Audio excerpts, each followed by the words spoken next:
Bagaimana Pak Halim melihat fenomena pasangan Ridwan Kamil dan Suswono di Pilkada DKI, mengingat di banyak tempat mendapatkan penolakan dari warga Jakarta. Apa sesungguhnya yang terjadi?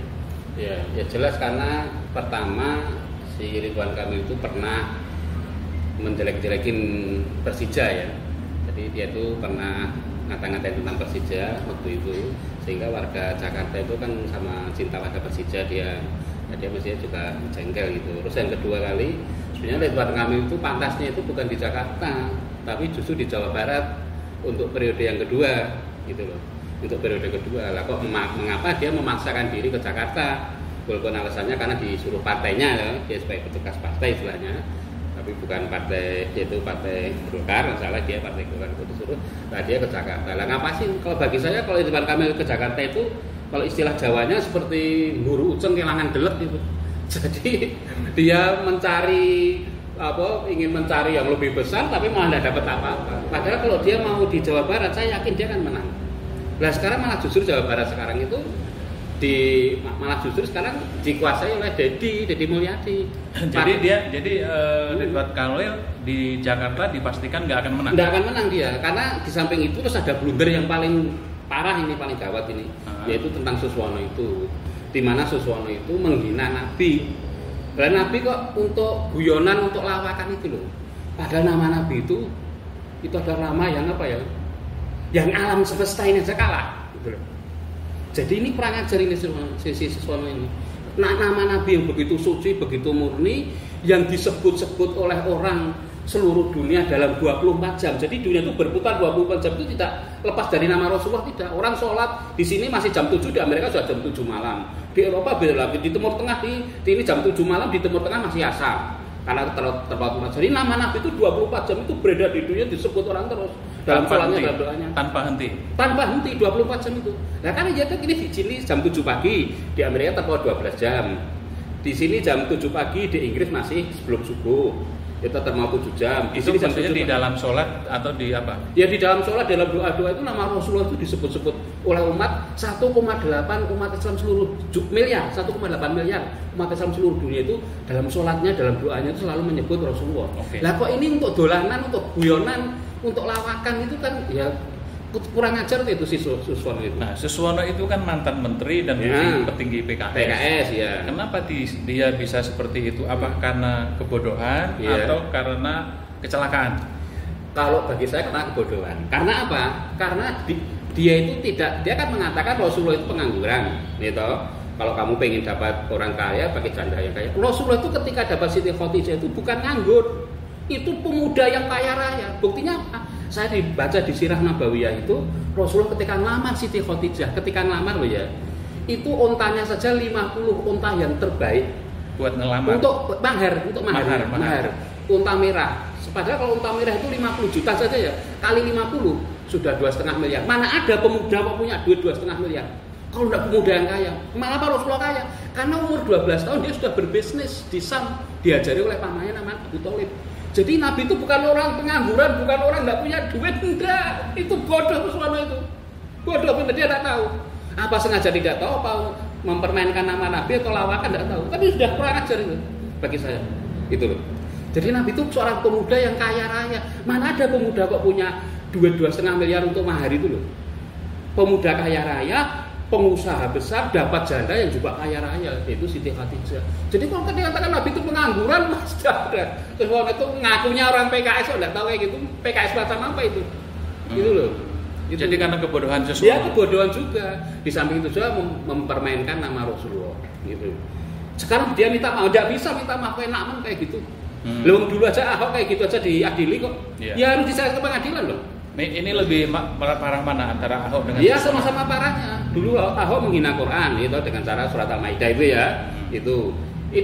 Ini Suswono kayak gitu. Entah itu kepleset atau gimana, tapi jelas itu menghina itu nggak akan termaafkan itu. Itu tuh. Mestinya sebagai pejabat PKS dia tidak keluar pernyataan seperti itu. Harusnya biar dia dianggap lucu. Untuk masa Nabi itu lucu-lucuan itu loh. Nabi itu bahan lawakan. Yang kurang ajar tuh itu Suswono itu. Apalagi pernah jadi menteri. Sekarang pengen jadi wakil gubernur.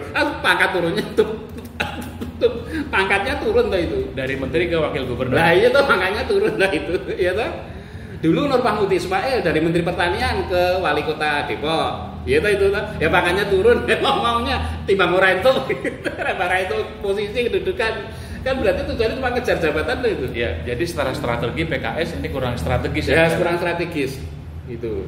Jadi PKS itu sekarang hancur-hancuran bener nih kok caranya kayak gini. Oh iya. Iya, apa? Disebabkan oleh apa PKS hancur? Loh, PKS pertama iso bisa hancur karena dia itu mengkhianati Anies. Iya tak? Mengkhianati Anies.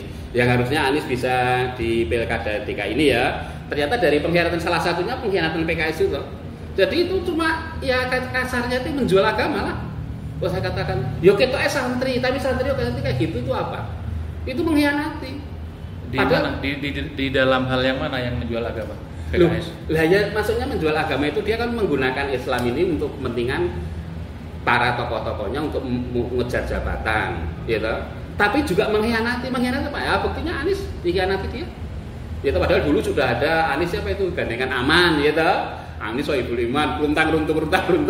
Ternyata bubar kayak gitu. Nah, walaupun bagaimanapun alasan PKS, bagaimanapun seandainya dia itu gandeng Anies kan bisa dengan aturan baru dari KPU itu, ya toh? Ya, tapi buktinya kemana itu? Nah, ternyata sekarang dia kayak gini. Paling masyarakat istilahnya sekarang bagi saya itu PKS itu kualat itu. Kualat ya? Ya kualat jelas loh. Dengan pernyataan suasana kan kualat. Oh sekarang dalam berbagai rating survei turun loh dia. Lah jelas tuh DKI itu basisnya kaum muslimin, basisnya orang Betawi. Yang Islamnya itu kuat, lah kok digitukan? itu loh kan. Nah kembali ke soal Suswono yang dilaporkan ke polisi, apakah itu memenuhi pasal? Kalau pemain jelas itu pasal penghinaan tuh, sama juga pasal penghinaan agama tuh itu. Ya jelas memenuhi berbagai pasal dia memenuhi itu. Nah makanya kalau memang kita disuruh adil ya adil, gimana pun saya itu tidak setuju Ahok ya terserah kalau saya tidak setuju ya. Tapi mengapa Ahok kok sampai diadili, kok Suswono kok tidak? Kan sama ini sebenarnya. Harusnya hukum berlaku. Harus berlaku ya berlaku untuk Ahok juga berlaku untuk Suswono. Karena sama menghina Islam semua, melecehkan agama semua, simbol-simbol agama, ya toh? Ini kan simbol agama. Rasulullah itu kan simbol agama. Nah itu loh, ini sama. Nabi. Apa? Nabi. Iya, Nabi lagi. Jadi tidak bisa kok ini untuk ini tidak bisa. Kita harus adil. I'dilu wa aqrabu littaqwa. Berbuatlah kamu adil agar kamu menjadi orang yang mendekatkan diri kamu kepada takwa. Itu kan simbolnya PKS. I'dilu wa aqrabu littaqwa itu PKS gitu. Bisa nggak dikatakan dalam hal Suswono ini PKS munafik? Kalau munafik barangkali belum ya. Tapi kalau jelas tidak adil ya jelas. Dolim kalau munafik belum. Tapi kalau dolim ya, karena bedanya adil itu ya berarti tidak dolim. Jadi tidak adil itu berarti dolim. Jadi PKS mendolimi dirinya sendiri dengan manunya apa? Lah apa sih beratnya ngorbankan Suswono itu? Itu PKS. Lah itu nama Nabi kok. Walaupun yang lain buktinya kamu mengatakan begitu. Gimana lagi? Itu loh. Wah itu untuk Allah tidak bisa. Itu loh. Itu jadi namanya kita ada seorang kemarin yang bilang saya, Pak Halim, kalau kamu ngeritik PKS kayak gitu tuh berarti kamu itu pro PKI loh. Saya bilang nggak bisa kayak gitu. Bukan berarti kalau kita ngeritik PKS kita pro PKI. Politik itu tidak bisa hitam putih dong. Politik kok hitam putih? Kalau berarti kalau tidak bisa. Saya mengkritik PKS itu karena dia menghina Nabi. Bukan saya pro enggak ada hubungannya itu. Yeah. Nah, kalau Suswono ini ya tidak akan terjadi itu toh, gitu loh. Yeah. Ada asap, ada api toh, itu ya gitu. Kalau soal Pak Ridwan Kamil ini, Pak Halim, jadi mereka Pak Ridwan Kamil di jejak digitalnya, di Twitternya terutama ya, di tahun yang lama 2010 sampai 2012, itu banyak sekali cuitan-cuitan yang menghina Jakarta dan masyarakat Jakarta. Iya, makanya itu. Nah, sekarang dibongkar sama dengan Fufu Fafa. Tapi Ridwan Kamil mengakuinya bahwa itu memang milik dia. Fufu Fafa tidak mengakui ya. Dengan isi Instagram seperti itu isi Twitter seperti itu yang menghina, yang dikatakan Jakarta kota bokep dan lain sebagainya. Bagaimana nih Pak Halim memandangnya? Ya harusnya Ridwan Kamil itu tahu diri, gitu. Dia dulu kayak gitu. Nah, namanya Twitter barang itu sudah nggak bisa dihapus toh. Itu kan Pupawa itu udah 10 tahun kok, itu ternyata masih ada bekasnya. Ya harusnya Ridwan tahu diri lah. Dia itu istilahnya jangan gege mongso, ojo ngoyo-ngoyo. Jadi kalau bagi saya harusnya si Ridwan Kamil dan Suswono itu bukan istilahnya itu bukan ridho singkatannya, tapi kasus Kamil Suswono. Oh. Jadi itu nanti prediksi saya loh ya, saya. Ini aja belum jadi gubernur kayak gini, ini sudah ada kasus besar penghinaan terhadap Nabi. Tapi nanti kalau dia menang sampai dengan curang, tambah kasus besar lagi. Lihat aja nanti 5 tahun ke depan. Kalau dia menangnya dengan curang loh ya, tidak dengan curang tetap ada kasus nanti. Ini aja belum jadi aja sudah ada kasus. Lah itu kasus Suswono itu. Harusnya singkatannya itu kasus, bukan ridho. Kamil Suswono. Yang benar itu. Iya benar itu, kasus. Kamil Suswono itu kasus. Bukan ridho, bukan Ridwan Kamil, Suswono. Suswono. Ya, itu kan itu. Terlalu suci katanya. Terlalu direligiuskan gitu loh soal ridho. Ridho wa fi ridho walidain gitu. Ridho Allah tergantung dari ridho orang tua begitu loh. Padahal si pengguna istilah itu tidak seridho itu. Tidak. Sebenarnya yang benar itu si singkatan itu kasus. Kamil dan Suswono kasus.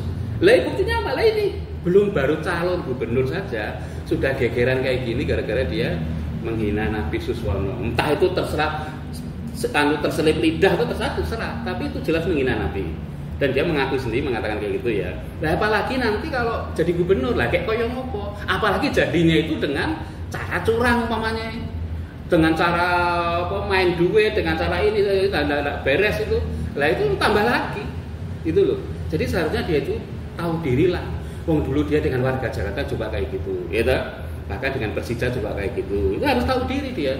Si Ridwan Kamil ini. Ya. Gitu. Pak Halim sebagai orang Jakarta ikhlas nggak dituduh sebagai kota bokep oleh Ridwan? Wah ya jelas nggak mau dong. Wong Jakarta kok kok mau dituduh kota bokep itu kan ya kan istilah kotor itu loh. Bagaimanapun walaupun Jakarta kayak gini, bagaimanapun Jakarta itu adalah dulunya kotanya para ulama, para pejuang. Buktinya apa? Ada nama Matraman, itu Mataraman aslinya. Mata dari Matraman itu dulu tempat singgahnya pasukan Mataram untuk menggempur Batavia. Tahun 1628, 1629. 2 kali Sultan Agung Hanyokrokusumo dari Jogja itu menggempur Batavia untuk mengusir Belanda tapi gagal.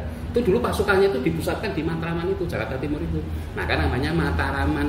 Mataraman jadi Matraman gitu loh. Dulu karena pasukan Mataram tinggal di situ. Posnya di situ tuh menggempur Belanda. Belanda di mana waktu itu? Ada di bentengnya di Tanjung Priok. Saya baca sejarahnya loh, di Tanjung Priok itu. Di Sultan Agung gempur 2 kali. Itu sultan terbesar di Jogja, Kesultanan Mataram Islam itu. Tapi gagal. 1628 gagal, 1629 gagal lagi, akhirnya tidak diulangi lagi. Itu. Artinya Jakarta ini penuh dengan perjuangan oleh ulama, para ulama iya, masyarakat yang ingin merdeka. Ya merdeka iya makanya. Tapi sayangnya sekarang bakal diisi oleh orang-orang seperti Ridwan Kamil. Nah itu. Wah ini para pejuang ini Jakarta ini bukan main-main, ini kotanya para ulama. Itu para pejuang dan banyak lagi Mas Jakarta itu ya. Saya enggak habis pikir Jakarta itu Belanda datang ke Jakarta itu kan 1602. Tekesnya benar-benar Belanda itu menduduki Batavia ini kurang lebih 350 tahun. Karena baru merdeka 1945 ya, baru merdeka 3,5 abad. Lah kok 3,5 abad masyarakat Jakarta bisa mempertahankan Islamnya itu loh. Itu berapa generasi bayangkan itu? Kalau satu generasi 25 aja berapa 20 generasi ada itu. Lah kok bisa tetap mempertahankan Islamnya? Jakarta tetap menjadi mayoritas muslim. Batavia, Betawi tetap Islamnya kuat. Itu kan luar biasa tuh Mas. Jadi daerah Jakarta itu Belanda datang itu 1602, VOC itu datang. Berarti boleh kan 3,5 abad benar Jakarta itu diduduki Belanda. Padahal Belanda itu kan Nasrani. Tapi kok Jakarta tetap bertahan Islamnya itu? 350 tahun enggak main-main itu. Berapa generasi itu bayangkan itu? Itu kan memang luar biasa. Masyarakat Betawi itu religiusnya luar biasa. Lah kok ada calon wakil gubernur kok menghina Nabi itu piye itu? Saya tuh tidak habis pikir itu kontradiktif ya. Kayak kontradiktif di kota yang sangat religius kayak gini, Islamnya kuat kental, berhasil mempertahankan Islam dalam kondisi mayoritas dalam 350 tahun penjajahan Belanda loh. Nggak main-main itu, orang-orang Jakarta itu luar biasa. Ya. Lah kok sekarang ada titik-titik orang datang ingin lah kok menghina Raffi, itu logikanya di mana itu loh? Ya. Suswono itu loh. Ya sekarang di luar soal pernyataan Suswono, di luar soal medsosnya Ridwan Kamil, secara kemampuan Ridwan Kamil ini punya kemampuan nggak membangun Jakarta? Kalau saya lihat di prestasi di Jawa Barat ya, di Jawa memang dia mampu ya. Tapi memang Jawa Barat kan beda dengan Jakarta. Gitu, Jakarta itu hampir seluruh suku ada di sini kok. Jadi benar-benar heterogen Jakarta itu. Nah, kalau itu belum teruji Ridwan Kamil. Kalau memang Anies sudah teruji ya, udah 5 tahun kita tahu Anies itu. Tapi sayangnya Anies kan nggak masuk calon gubernur.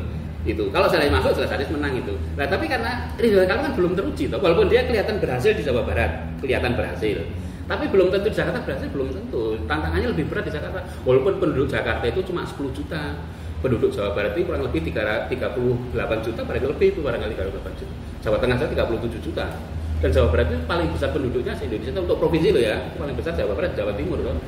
Jakarta, Jawa Barat dan Jawa Timur itu. Jadi harusnya Ridwan Kamil itu ya juga mikir juga dia. Wong Jakarta itu tidak mudah kok. Ini tempat semua. Walaupun besok ya kalau memang Prabowo meneruskan Jokowi ya ke IKN momen itu. Kalau IKN gagal, kan kita kembali ke Jakarta lagi. Namanya DKI lagi. IKN kan cuma barangkali kota metropolitan apa terserah sana. Ya terserah Prabowo kan, Presiden Prabowo toh, ya bukan Jokowi lagi. Nah itu. Tapi belum tentu kok. Nanti ibu kota pindah juga belum tentu. Dari sisi acceptable ya, penerimaan masyarakat Jakarta. Apakah masyarakat Jakarta bisa menerima kehadiran Ridwan Kamil? Kalau saya kelihatan sulit. Sulitnya karena pertama, masyarakat Jakarta itu masyarakat yang religius. Orang Betawi itu orang yang religiusnya luar biasa itu, luar religius. Lah itu di samping itu juga masyarakat Jakarta itu pernah dilukai hatinya kayak gitu tuh oleh Ridwan Kamil. Ya masalah itu Persija itu ya, dia menyalahkan Persija itu, Persija itu soalnya dia karena waktu itu kan lagi ada rivalitas ya. Lah ya itu menunjukkan kan sakit sama masyarakat. Lah itu Ridwan Kamil kok enggak kepikir kok dia mau desak partainya untuk ke Jakarta kok enggak mau ke Jawa Barat saja gitu loh. Padahal kalau dia mau di Jawa Barat saya yakin menang itu Mas. Tapi itu kan hanya rivalitas antara supporter Persija dengan supporter Persib Bandung. Apakah itu berdampak terhadap elektabilitas nantinya? Ya jelas berdampak. Gimana pun kan kebanggaan di Jakarta itu kan Persija mestinya. Dengan dia kan supporternya kan banyak banget tuh itu. Nah, dengan dia mereka apalagi stadion terbesar itu ada di Senayan. Nah, dia dilukai kayak gitu kan udah ya sulit. Apalagi yang paling parah ini Suswono ini. Dia enggak perhitungan itu Suswono itu. Maka saya mikir Suswono itu gimana itu orangnya tuh apa ya memang saya ngomong itu juga cuma ngomong aja, udah dipikir belakangnya itu loh. Dampaknya justru lebih besar ini loh Mas daripada kasus Persija ini, lebih besar ini yang Suswono menghina Nabi ini. Wah itu luar biasa itu.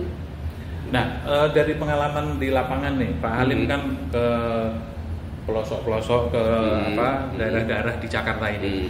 Bagaimana persepsi masyarakat Jakarta terhadap pasangan ini? Pasangan si Ridwan Kamil ini. Iya.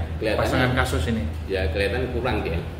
Karena ya itu saya anggap ya sebenarnya sebelum kasus masalah itu penghinaan terhadap Nabi itu mencuat kayak gitu itu agak lumayan sebenarnya posisi dia itu. Posisi Ridwan itu. Lah itu kan jadi blunder loh dia begitu itu malah jadi blunder. Nah sekarang udah terpuruk dia. Bahkan bisa saja nanti dia kalah dengan pasangan independen itu, Dharma Parangtun itu. Bisa juga. Bisa kalah ya? Bisa kalah dia. Jadi nanti kan yang satu itu Ridho ya, atau kasus lah ya satu. Yang kedua kan si Dharma, ya yang independen ya. Yang ketiga kan si ini Pramono dan Rano Karno. Gitu. Lah ini bisa saja nanti si Ridho ini terpuruk itu bisa. Nomor 3. Bisa nomor 3. Terbalik dia nomor 1 bisa jadi nomor 3. Jadi bisa saja posisinya nanti si Pramono dan Rano itu tak 1, yang 3 jadi 1, yang 1 jadi 3 bisa. Loh bisa saja itu mencuri di tikungan loh si Dharma itu. Jangan meremehkan Dharma Pramono, jangan diremehkan. Lalu ini independen lah belum tentu. Lah kalau orang kecewa dengan si Ridho, lah jadi ke Ridho, terus dia enggak mau milih si ini, malah lari ke kan bisa ke Dharma itu. Kira-kira Mas dari sisa waktu sekitar berapa hari lagi? Cuma 27 itu. Iya, berarti sekitar 10 hari lagi. Iya, 10 hari lagi. Ada nggak upaya untuk menaikkan kembali elektabilitas pasangan Ridho ini? Ya mestinya ada, tetapi ya sulit. Sulit. Ya karena sudah kasus tersebut, apalagi kemarin saya baca di media itu kan Anies sudah mau foto bersama dengan Rano dan itu tuh Pramono oleh itu, walaupun cuma foto loh ya, cuma foto, itu nilainya luar biasa itu. Oh itu sinyal dukungan? Iya jelas dukungan, gimana dia ngomong foto aja pakai seperti baju pilkada begitu, lihat tadi fotonya itu. Oh itu artinya dukungan ya? Iya dukungan toh, jelas Anies paham tuh itu. Nggak mungkin Anies mau diajak foto, Anies itu bukan orang sembarangan. Saya kenal Anies sudah lama, waktu kuliah saya sudah kenal Anies. Jadi Anies itu orangnya perhitungan mas, Anies itu orang cerdas orang itu. Kalaupun RK yang mengajak foto, Anies nggak mau kemungkinan? Iya nggak akan mau. Oh pasti nggak mau ya? Saya yakin nggak akan mau. Kalau dia mau diajak si RK dan itu, kita setelah kasus Nabi ini, Anies bisa dibully masyarakat. Anies mau foto dengan kayak kalau dia sudah menghina Nabi, lah itu loh. Itu makanya kesan Anies kok mau foto dengan si Anu, loh itu dukungan toh. Jadi Anies itu mau foto itu bukan sembarang. Ayo Anies foto. Ya belum tentu. Waktu kan Anies di tengah. Pramono kemudian si Rano Karno ya itu di pinggir itu di Apit itu. Nah ini kan dukungan lah bisa saja nanti pemilih Anies dan sama kecewa itu larinya ke itu ke siapa? Karena Anies nggak di calon ya, mereka larinya ke si itu. Pramono bisa yang sekarang coblos semua itu ya itu bisa berlaku. Bisa juga lari ke situ. Mereka kan karena para pendukung Anies yang kecewa. Dan terus dilihat fotonya Anies kok foto terbaru dengan si Rano bisa juga. Itu nilainya juga luar biasa itu. Dan Anies tidak sembarang mau foto itu mas, tidak sembarang itu. Anies mau foto itu mesti perhitungannya udah matang Anies itu. Anies itu orang pinter itu luar biasa Anies itu. Politiknya luar biasa, ekonomi juga, ahli ekonomi juga. Jadi Anies itu. Lah umpamanya Anies mau nyalon itu, mesti menang udah saya jamin itu. Wong terbukti kok ada buktinya 5 tahun kok. Dan penyebab utama Anies tidak bisa nyalon karena PKS. Nah itu salah satunya karena PKS itu. Padahal dulu sudah runtang-runtung aman itu. Anies Sohibul aman, terus tiba-tiba kok kayak gitu. Ya mau jadi PKS jadi sasaran kok. Dan sekarang umpamanya ada pemilu gitu, PKS terpuruk saya yakin. Mana ada pemilu lagi gitu ya nasional PKS terpuruk. Jelas. Jadi PKS itu enggak mau perhitungan jangka panjang itu loh. Para pimpinan PKS itu saya heran, mereka kan para ulama, para kiai itu. Mereka itu PKS itu kok enggak punya perhitungan itu loh. Jangka panjang, prediksi nanti saya itu gimana kalau saya berbuat, orang berbuat itu perhitungan loh mas, apalagi orang politik, berbuat gini nanti akibatnya gimana, itu harus perhitungan. Lah kok ini kok langsung kayak gitu lah, kalau rakyat sudah masyarakat dilukai kayak gitu, padahal pendukung Anies Indonesia, nah coba aja nanti kalau ada pilkada di mana, PKS kan terpuruk itu, di berbagai daerah, lihat aja itu, gara-gara Anies kayak gini, di DKI nanti PKS di mana-mana itu di kabupaten di provinsi kalau ada pilkada itu terpuruk karena sakit hati. Bukan sakit hati karena dikecewakan orang PKS ini. Minimal mereka kalau tidak mau milih ya golput minimal mereka gitu. Itu jadi itu para PKS ini kan politikus ini kalahkan. Lah kok tidak punya perhitungan kayak gini itu piye gitu loh, heran saya itu. Harusnya dia punya prediksi toh. Dia kan ahli strategi politik udah teruji mereka. Tuh kayak gitu. Apa dulu salah itulah kayak gitu, makanya itu udah habis itu dia nanti. Jadi dampaknya tidak hanya di pilkada DKI itu nanti, lihat aja nanti di berbagai daerah yang namanya ikut dicalonkan PKS atau terpuruk itu nanti. Itu. Kemarin Ridwan Kamil kampanye di salah satu gor di Jakarta dan dia berjanji akan membuat tempat game di halte dan di pinggir-pinggir jalan buat warga Jakarta supaya orang Jakarta sehat katanya. Bagaimana menurut Pak Halim? Itu saya kira cara pemikiran yang tidak strategis. Nah, strategisnya apa? Lah orang berdesak-desakan di kereta, orang di jalan dan sebagainya itu sebenarnya sudah olahraga dia. Udah mengeluarkan keringat, mengeluarkan tenaga. Dia jalan, kemudian dia nyari kereta, nyari bis, nanti angkutan. Itu sudah olahraga. Jadi tidak perlu ada game-gamean itu, tidak perlu. Di pinggir jalan itu ide macam apa itu? Itu loh. Apalagi umpamanya orang pengen nge-game. Padahal kalau kita lihat di Venus ya, itu kan biasanya wanita pakainya kan minim gitu. Nah, orang pakai minim kayak gitu ditampilkan di pinggir jalan, di halte itu di negara barat itu tidak ada kok itu. Di Eropa, di Amerika tidak ada game di pinggir jalan. Itu belum pernah dengar, saya belum pernah lihat saya itu. Itu ide dari mana sih itu Tuhan itu? Gitu. Ya. Kan ya nanti kasihan pengusaha gamenya tidak laku. Jadi ternyata ide-idenya juga tidak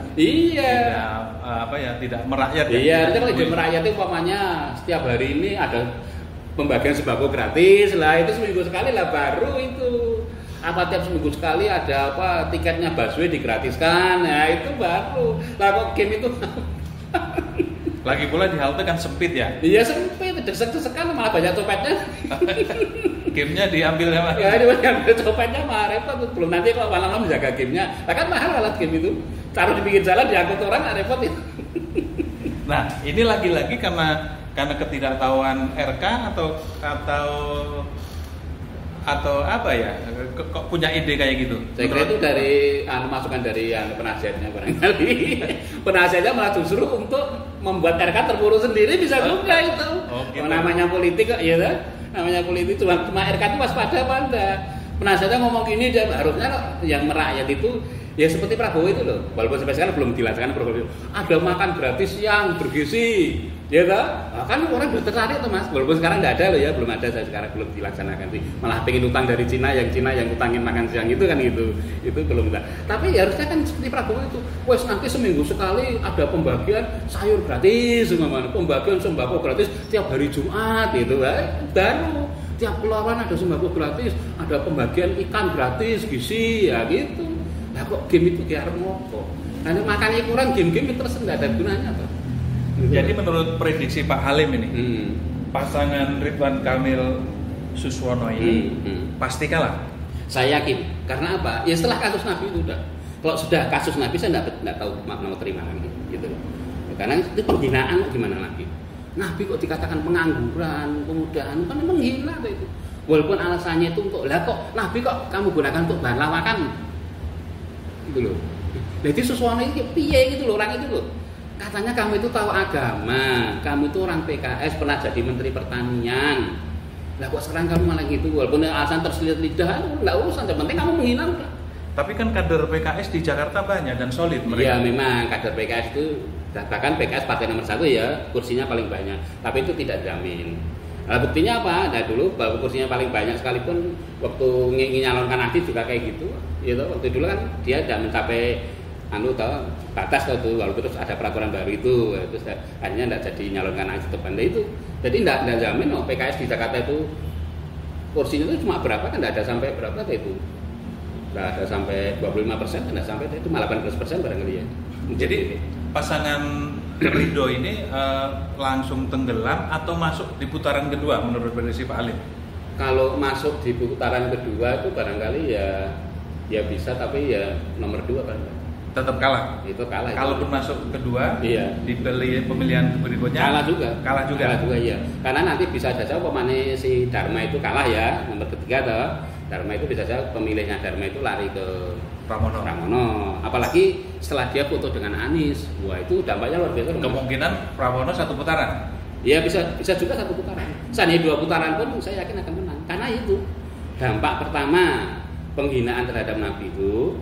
Terus kedua, Anies sudah memberi dukungan kok. Itu kan isyarat kok. Anies tidak perlu ngomong saya mendukung Pramono, tidak perlu. Foto saja sudah menunjukkan, gambar itu sudah menunjukkan kok. Iya, tadi sudah menunjukkan itu foto Anies dengan Karno itu. Jadi pinternya timnya si Rano Karno dan Pramono itu ngerayu Anies itu loh. Kok Anies mau foto itu loh. Selama ini kan dijagokan orang Jakarta kan Anies. Iya.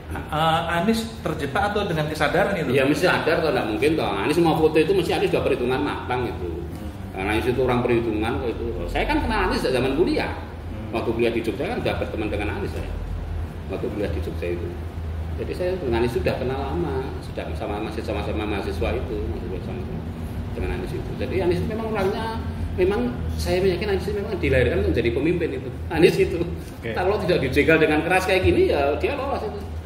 Oke, apa pernyataan terakhir untuk Ridwan Kamil dan Suswono? Ya pernyataan saya ya paling enggak ya pertama ya Ridwan Kamil ini istilahnya jangan gigi mongso orang Jawa, jangan ngoyo-ngoyo, itu yang pertama itu.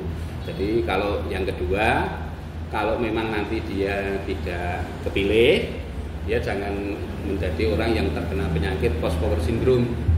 Jadi pengennya tetap berkuasa, gitu. Ternyata udah tidak jadi apa-apa, gubernur saya sudah tidak jadi, ya selesainya kayak gitu itu nanti. Ya makanya itulah bagi saya itu blunder yang sudah tidak bisa dimaafkan.